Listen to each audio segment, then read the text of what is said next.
Welcome to Storycomic Presents, where we interview amazing storytellers and artists. This is episode 62. I am your host, Barney Smith of storycomic.com, and we're excited to have with us the incredibly talented and internationally recognized role-playing game artist and illustrator, Carmin Vance.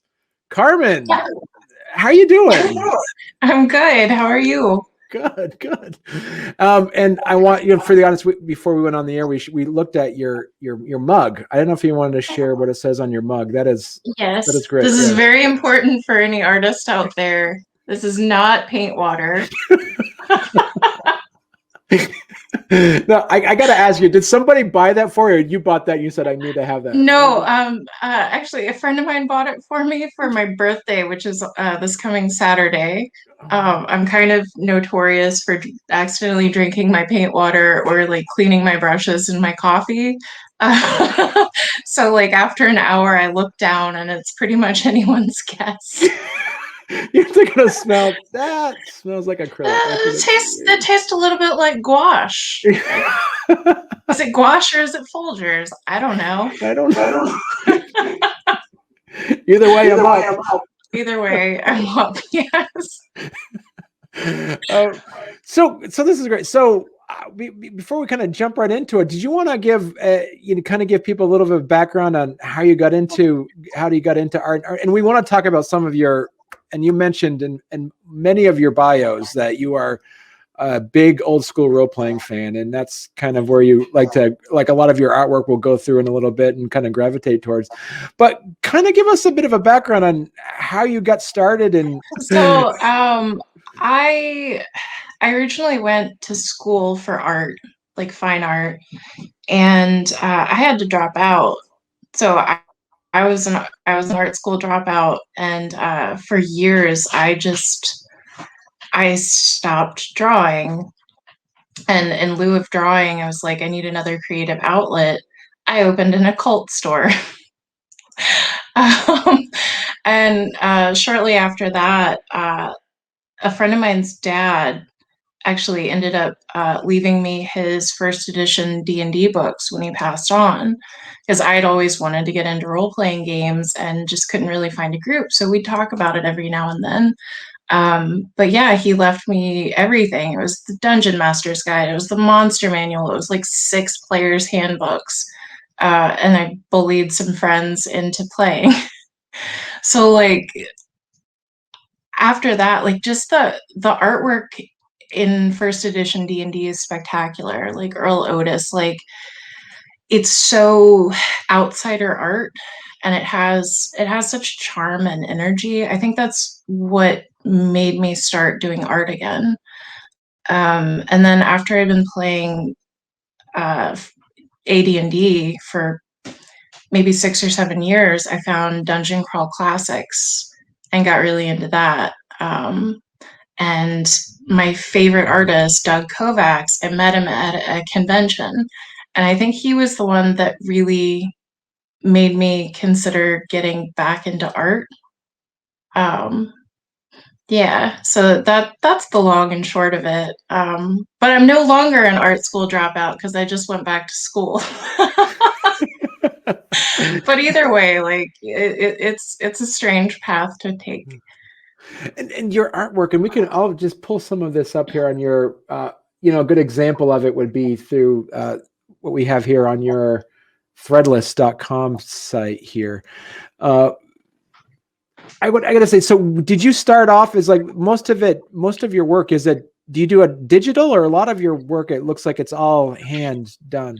It's all hand done. I'm pretty manual.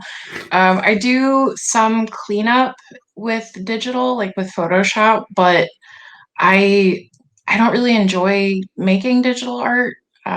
So yeah, it's pen and ink. Wow. And I'm trying to get like a nice, a pretty clean picture on here. So what is how's your process work like this?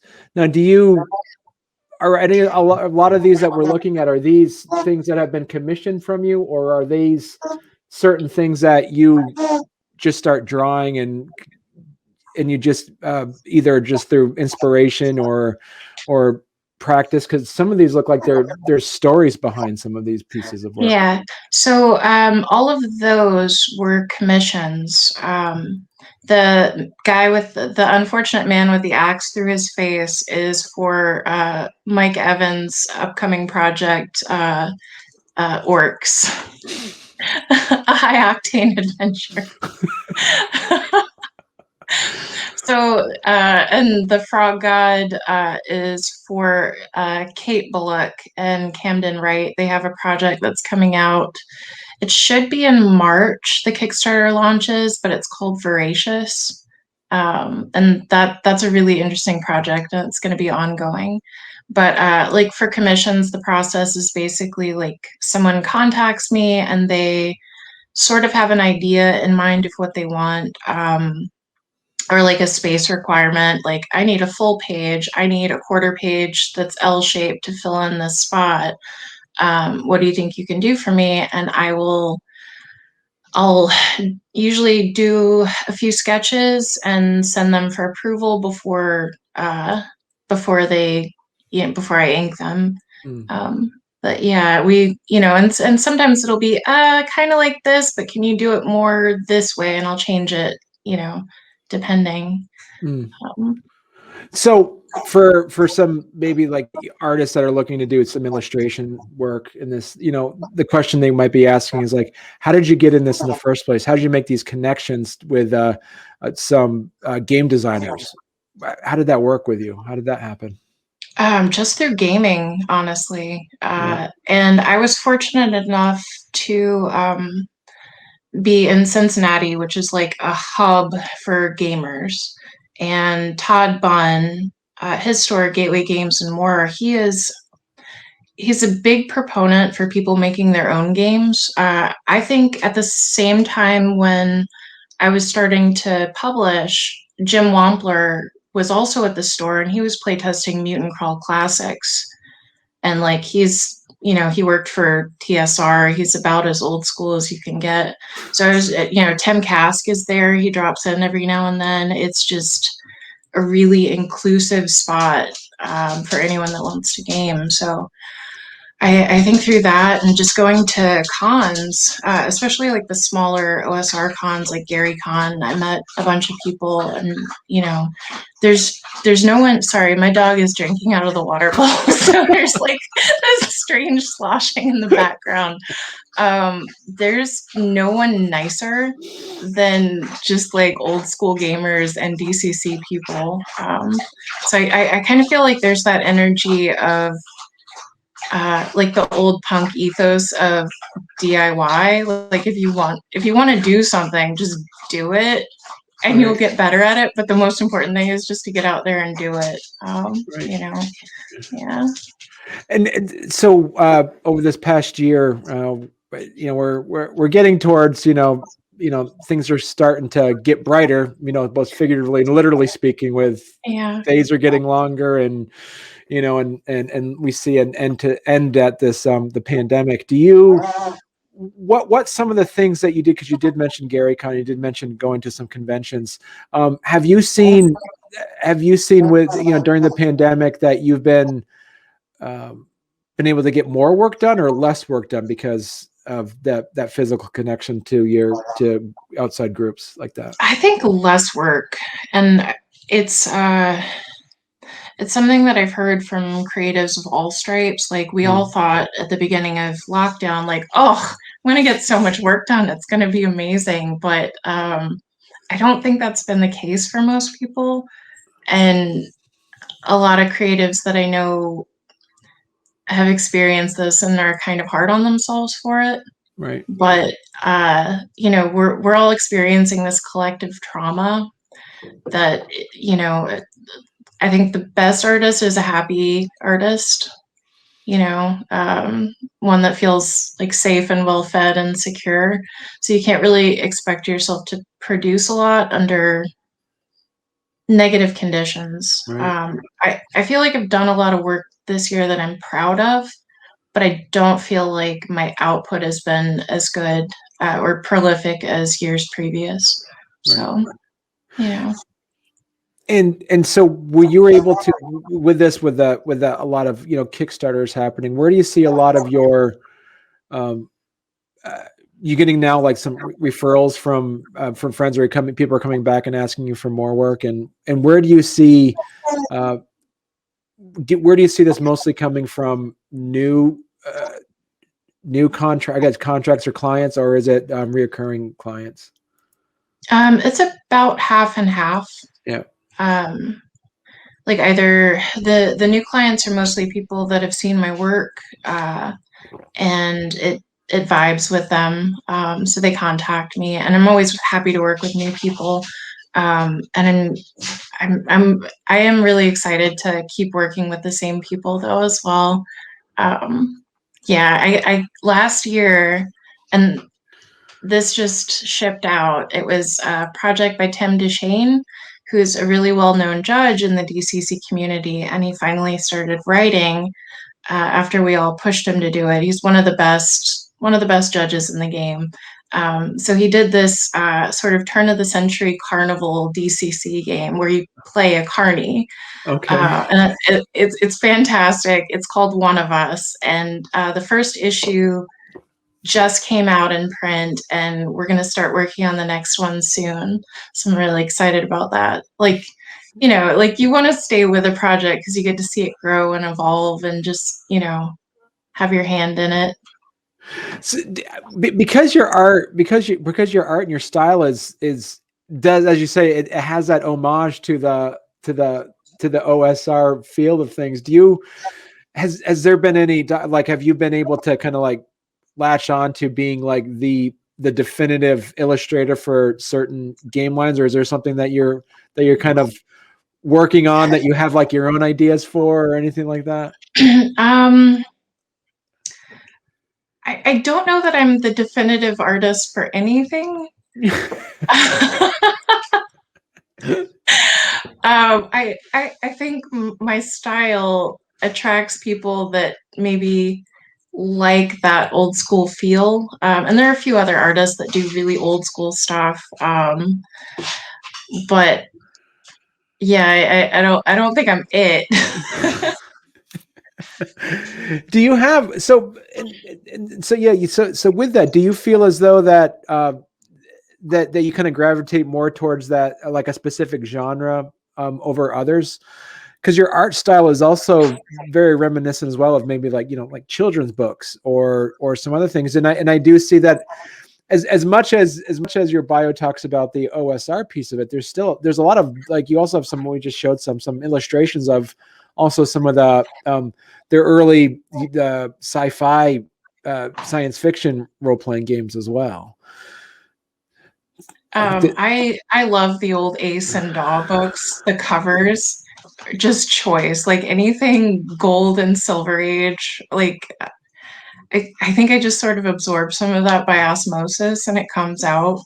But there's nothing better than a beat boop robot, Do you have anything too that you like to throw in? Like what are the things we talked about before we went on the air a bit about, horses and bicycles and things like that? Is there anything that you always say, listen, I draw this really well, I'm just going to try to fit this into this picture? Or is there anything that that when somebody asks you about, hey, can you draw this, you're like, maybe could I do this instead? Or is there anything that you kind of shy away from like that? I've never shied away from anything, but there have been a few times in my career when I felt like I was trying to learn a new language with each piece. Right. And kind of experiencing this, because like I feel like if you draw for long enough, you sort of build up shorthand vocabulary for things. Someone that draws cats all the time, they can whip it out in 2 seconds. Right. But if you're drawing something different every single time, it is like learning a new language, or a new clef if you're, a musician. So I don't think I've ever said no. Like, can you do this? No. I've said I've never done this before, but we'll see how it turns out. Yeah, I think if there's anything that I do specialize in, it's like unexpected, silly, and gruesome. Um, just sort of like, hey, there's a random decapitated head over here. So, yeah. I know. I know. It's like it's what's fun about your style is that as I said, it fits in where you have like anthropomorphic kind of animals, but at the same time you also have like Sam Raimi-esque horror in it as well, where it's it's like it's not like frightening. It's frightening scary, but not like nightmare scary. But it's gory, but it's gory, but it's not gory in the sense that um it's not gory in the sense that it's like That piece. yeah. I did that for Gong Farmers. And for anyone that doesn't know, the Gong Farmers Almanac is this great community project by the Dungeon Crawl Classics people, and it's just people send in adventures that they've written, and they organize, artists to draw for it. And a coworker of mine, when I was working as a chef, her dog sat for that picture, and he was the goodest boy. But yeah, I feel like there's always room for silliness and the absurd, and like yes, there's a leash coming after you, but your dog will sit on him and ask for a treat. So when and how much of it have you done so your artwork that you've produced? Talk to us a bit about your process. Is this something that you would do as, like, for instance, that picture we just looked at? How long did it take you to do that piece, and what was the process behind that? That was a few years ago. It honestly probably took me longer than I thought it would, which is usually the case with like pen and ink. But yeah, just as far as process, I find the most helpful thing is, at least for me, to measure out the finished size that they need. And because I'm working in physical media, I double it for quality. So I tend to work a lot larger than the finished size, and then scale it down digitally when I send it off.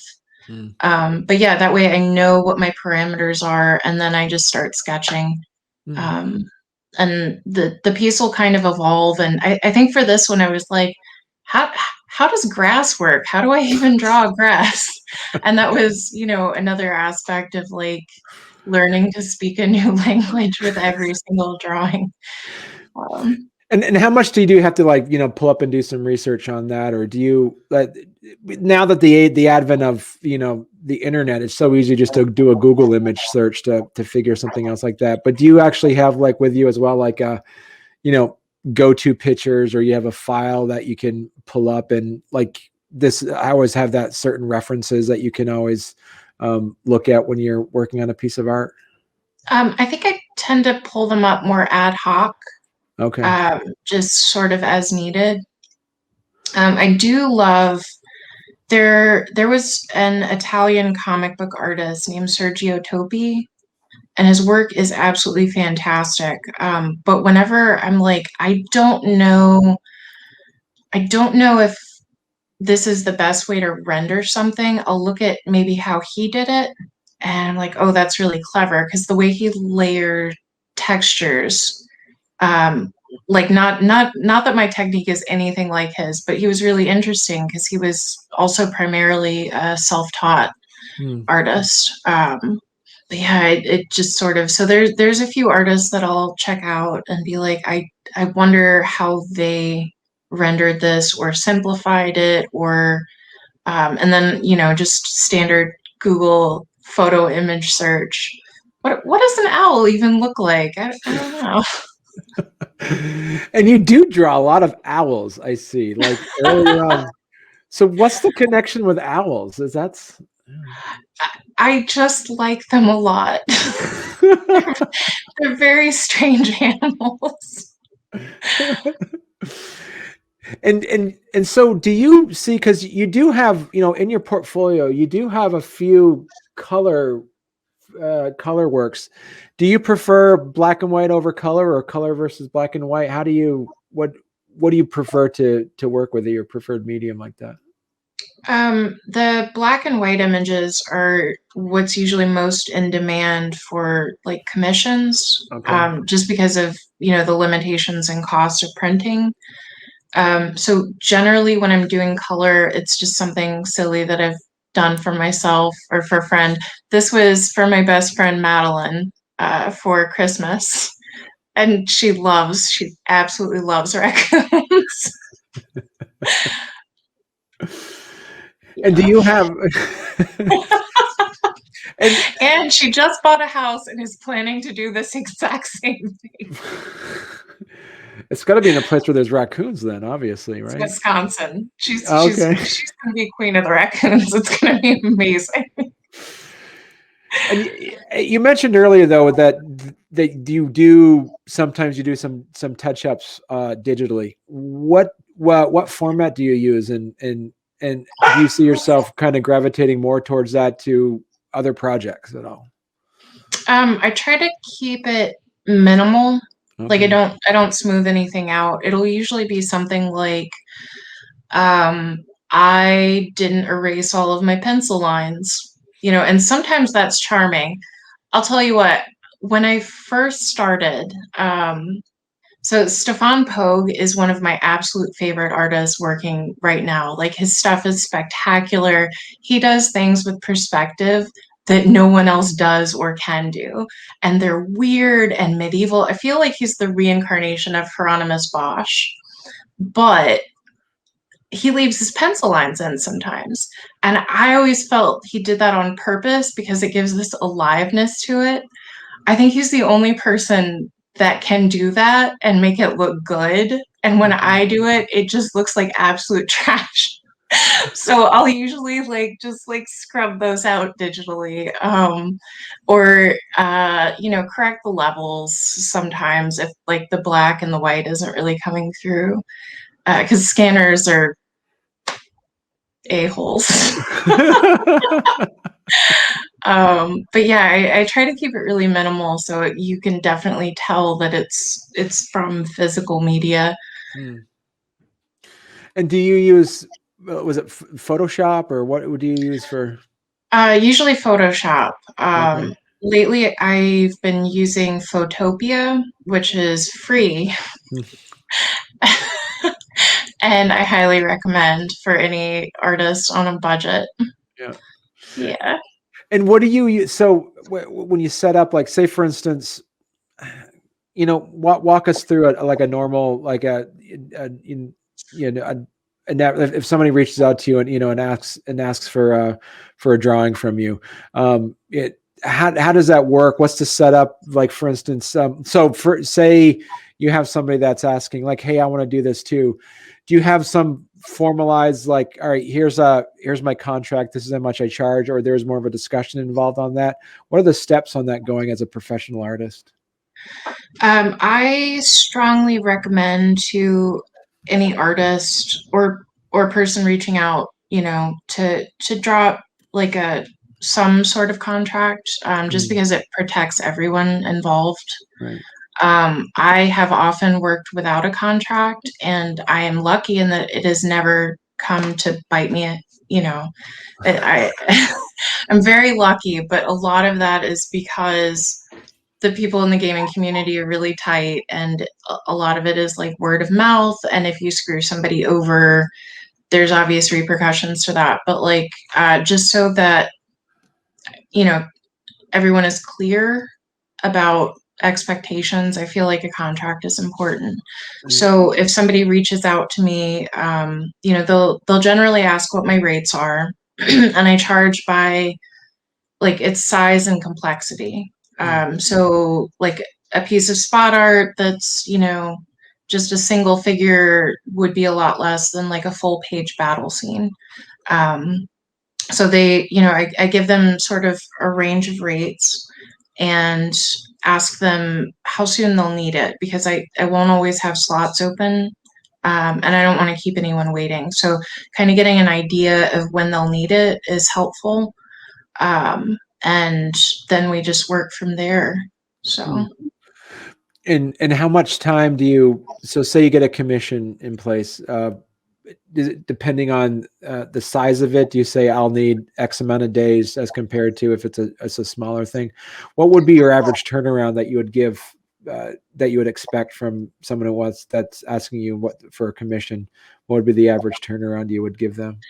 It depends. So like a large piece might not take as much effort as a small piece if there's, say they want just huge swathes of black throughout it that I can just dump ink into. Right. That would take a lot less time than something that was, a half page and all of it was stippled and really detailed. So I kind of base like how much time I'll need on that. And I mean, ultimately, like as a working artist, sometimes it's more important to get things done. And this is advice for artists. You have to get it done by the deadline, and you have to figure out how you're going to make that work. And sometimes that means changing the design. So, yeah. You just sort of work that into your workflow. Like, have you ever been in a position where you've drawn something up and they're like, I changed my mind and do this? So what do you have the power as the commissioned illustrator to say, if you want me to do another one, it's going to cost you more, or if you want me to do another one, it's going to take longer?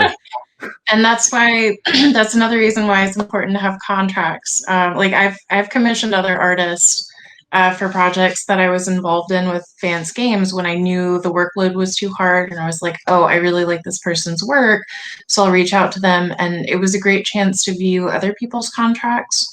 Okay. So a lot of artists have, stipulations in that after they start inking, if you want to make any changes, it'll be an additional 50% on top of the already stated commission price, because they're essentially redoing the entire piece. Right. So that's why. So communication is really important, and sending your sketches to the person that commissioned you is really important, so they can approve the sketch, and that way you haven't put so much time into it. Yeah. Do you see also? I don't know if do you see, as somebody who physically creates the art, do you see that it creates more value? Like there's, and not to disparage any, because I've interviewed plenty of digital artists and plenty of like actually writing, like drawing it out artists. So I'm agnostic when it comes to this, but I'm curious of, like, from a business perspective, do you feel as though that there's more value to physically drawing it, because then you can say, this is yours? Or do you say, like in the contract, you're asking for a digital rendering of this, that's yours, I get to keep the actual finished piece? Is there any conversation with those aspects of it? I sell the original piece separately. So okay. Generally when someone is commissioning me, they're commissioning the rights for reproduction. Okay. And that's another thing that you can put in a contract is you have the right to, publish this in your book, but I might retain the right to put it on a t-shirt. Or I can sell you the right to put it on a t-shirt as well to promote your book. But yeah, and if somebody has commissioned me and they want to buy the original piece as well, I usually give them a discount on that, because the portfolio gets thick. And lugging around paper is it's a lot. So that's okay. So you're able to, I'm glad we're talking about this, because so you're able to then pull up, for instance, you're able to say, all right, when you do this, I can put these on t-shirts, like you said. Yeah. So for instance, like here's all your owl pictures here. Um, you're able to then you're able to say, and is that common? Is that normal practice, or is that something that somebody told you should do this? Like you own the rights. They're only paying you for the rights to put this in their book. Is that? It was something that I learned from a couple of comic book artists mentioned it, that they reduce their page rate if they can maintain more rights to an image, but Okay. they charge more if they are selling the image outright. So if the image rights belong entirely to the other party, it's going to cost a little bit more because they won't be making residuals on it. Hmm. But yeah, I think everyone is a little bit different. And it all depends on what you want to do with it. Right. So talk to us a bit about just like, yeah, like, like as we said earlier about your process. So like, say for instance, like I said, you get your commission, you do it. So they give you a certain time to do this. Two questions for you. One, do you have a standard schedule that you kind of keep, and if two, do you actually also are able to do multiple commissions at once? So you're able to kind of balance out your schedule with that. How does that work for you? I try to have a few projects going sort of overlapping a little bit. Um, it was actually a piece of advice that I got from Doug Kovacs. And it was just about, you can't spend all of your time on one piece because you will get creatively stuck. So work on one piece, work on another, and kind of flow through. But yeah, I think every artist has a different workflow. So just kind of figuring out how much time it takes, you as an individual to finish something, is just good practice. So just something good to keep in mind. Yeah. And do you have, and you're at the point because you have these, certain connections and stuff like that. Would you recommend other artists to say, hey, what, you kind of pull up your schedule and says, hey, it's I'm kind of light in April, or things are would you like reaching out to your previous clientele and say, you working on anything new? I got some free time in April or May or March, or does that happen as well? And would you recommend doing something like that too? I've never done that, but that sounds like an absolutely fantastic idea. Um, I think there's always something to do. You Right. know what I mean? Like, uh, so if I plan to eventually set up a dedicated website, and I'm like, bet as soon as I have some free time, that's what I'm gonna do. Um, but yeah, if you sort of forecast that your commission schedule is kind of low, I absolutely recommend like telling people, on your social media, hey, I have, open slots for commissions, contact me, let me know your projects, or reach out directly if there's a writer you really want to work with, or another artist. Yeah, definitely. Have you, so then now, talking about the OSR stuff? I'm fascinated because I've never actually got into the I think I was AD&D was the Advanced Dungeons and Dragons, I think is when I started. And do you find yourself getting like ideas in the artwork where you're like, or do you kind of like put in little Easter eggs for people that know you? Do you ever try to hide things into commissions? Yes. So there was an Easter egg. It's sort of become infamous. It's in a module that I did called Mother's Maze. Um, I don't know if I can say it on air. How can I say bad words on here? You can refer, you can allude to it, but maybe not say it. Okay, so I tell everyone that for this specific piece, Yeah. I hid 30, I think it was 37 fallacies. Okay.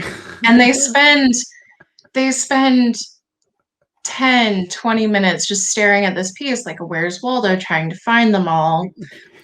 But the secret is in the printout of there's a computer printing something out in the background, and I wrote it in Morse code.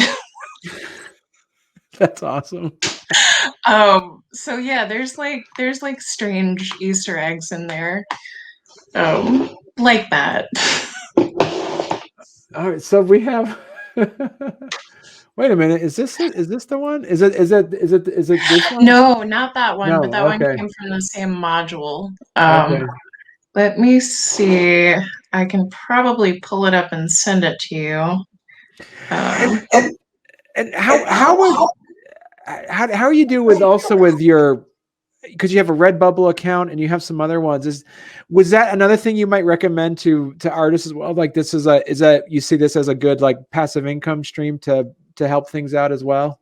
It it potentially can be. I haven't made a ton of money from it, and in some ways it's been more trouble than not.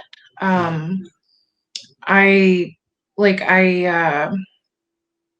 recently I had a piece of work suspended by Redbubble because Five Finger Death Punch said that it was their work. Oh, So really?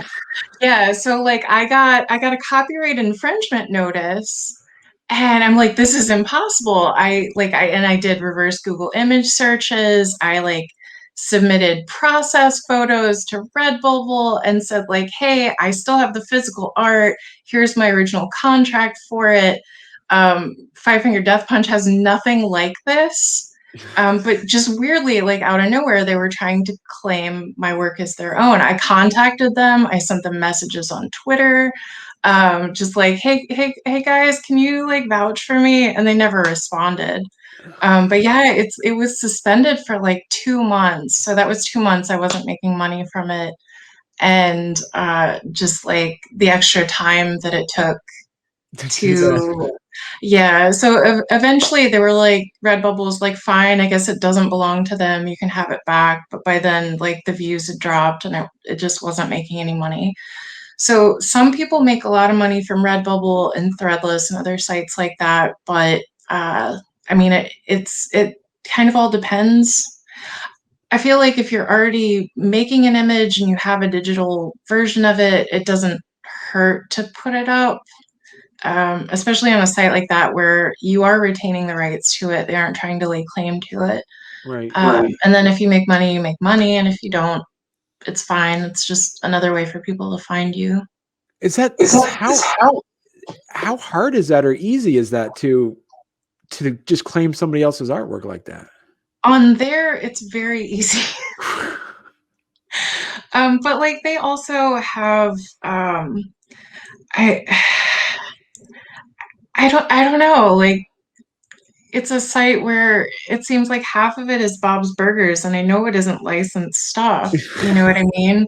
So there are people that are stealing images and putting them up there, but there are also a ton of just great artists.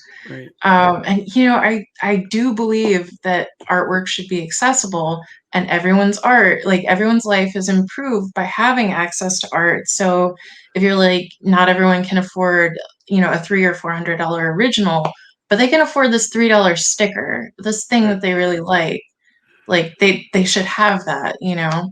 I sent you the robot image. If you want to show people what we're talking about. Yeah.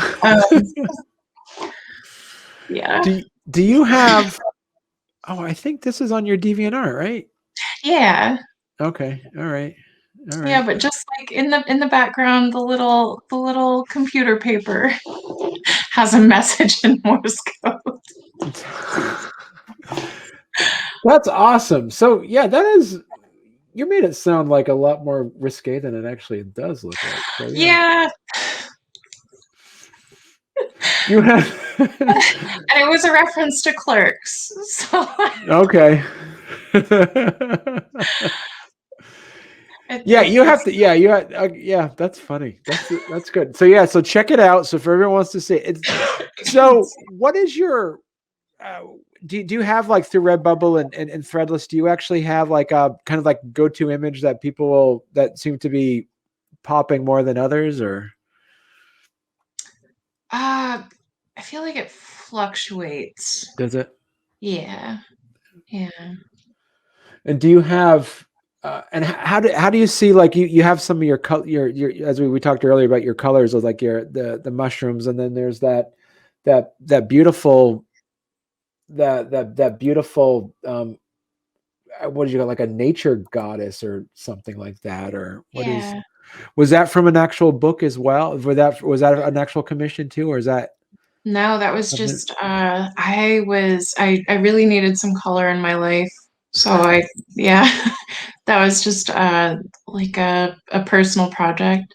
Yeah, I do like to just sort of have strong narratives in pieces. You know what I mean? Like there's always a story in there. right. Um and you know, like the viewer can build the story as they like, and be included in it. But yeah. And do you, and so do you prefer, as I said, we mentioned before that you do for commission wise, you seem to stick to the black and white piece of it. Um, have you worked with people? Have you had anybody ask for specific commissions for any color versions, color artwork at all? Or have you said, someone says, "Hey, I like what you did here. Can you do a color version of that?" Or, and if that was the case, would you just redo it all, or would you scan it in and make make it a digital color of that? Um, I don't, no one's ever done that, like asked me to redo a piece in color. Right. I feel like it would be easier to turn a color piece into a black and white. But I would probably just start it all over. Um, Because some, I guess, yeah, some of the work, especially some of that science fiction, that sci-fi stuff, you'd be curious of what it would, what is that a gold room or is that a silver? It's like all like, and so with that said, that what are some more advice that you would give to artists wanting to start doing some looking for do commissions for their work? as far as like sort of putting themselves out there or seeking jobs. Yeah, like some of the, it's and I'm sure you can think of some of those people a few years ago who were like, you're like, no, this is really good. Nah, I'm afraid I don't really want to. So you can't be afraid. Yeah. You're never going to be good enough in your own mind. Like you can't wait until you're good enough to start putting yourself out there, because otherwise it's just never going to happen. It's like you say you're in school and you have an essay due, you can't spend the rest of your life research. I mean, you probably could spend the rest of your life researching that topic to make the best paper possible, but you have to get that paper done. So I think no matter what level you're at right now, you just need to start putting yourself out there. Um, and like there are artists that I've followed for years on Instagram that I've watched change and grow, and it's been absolutely phenomenal. Yeah. So yeah, don't wait. Don't undervalue your work. But if you're just starting out, like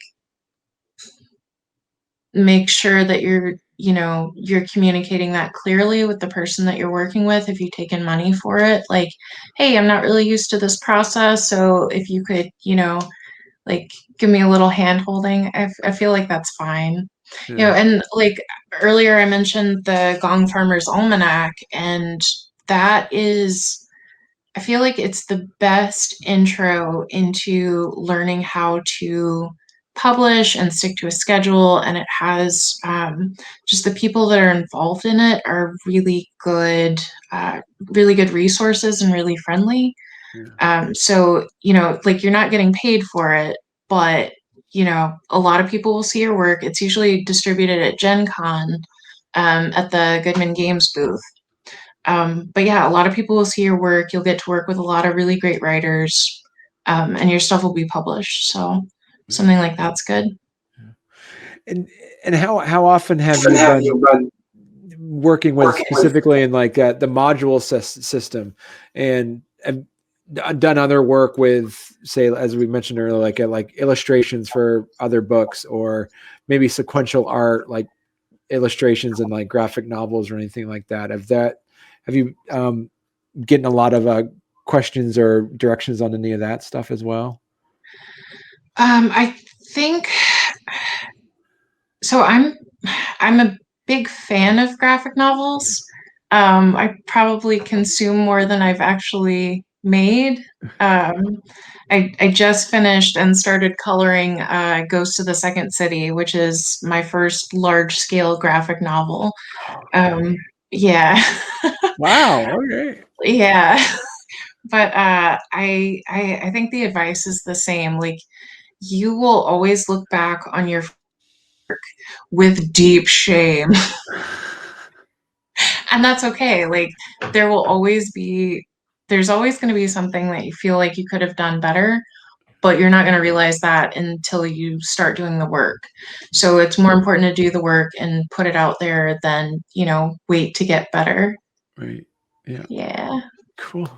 All right. Well, this is great, Carmen. Do you want to? We're getting near the end. Do you want to tell people where can they find you? Or is it mostly on Instagram? Or I see you have like you have a, I don't know, an Instagram or a Twitter handle, or you also have a DeviantArt page. Where would people be the easiest way to find you? Easiest is probably on Instagram or DeviantArt. Okay. You can find me on Facebook. If you find me on Facebook, I want to see your artwork though. Like, like send me your stuff. I want to look at it. I want to hang out and talk art with you guys. Yeah, and you're really active on Instagram. I see that, and you're also very active on DeviantArt as well. Yeah. All right. Well, thank you very much, Carmen. This was great. I think we definitely learned a lot. Yeah, this is, as I say, great stuff, fun stuff. I've never had the pleasure so much as to talk to someone that their artwork is full of charm, innocence, but still have that Sam Raimi-esque, gore about it too. Sometimes. Yeah. Thank you so much. You're welcome.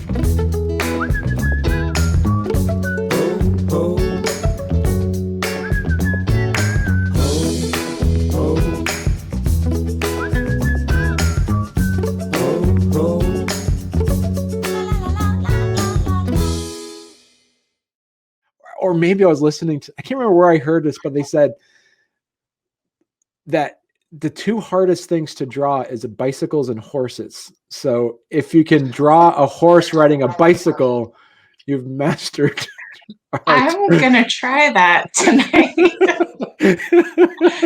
I think the last time I tried to draw a bicycle, I couldn't remember how bicycles looked. Because it's just one of those things you take for granted, right? Right. Yeah. But like way back in the day in elementary school, I was one of those horse girls. I was always drawing horses instead of, doing my work. So it's no problem. I'll just stick them on a bicycle.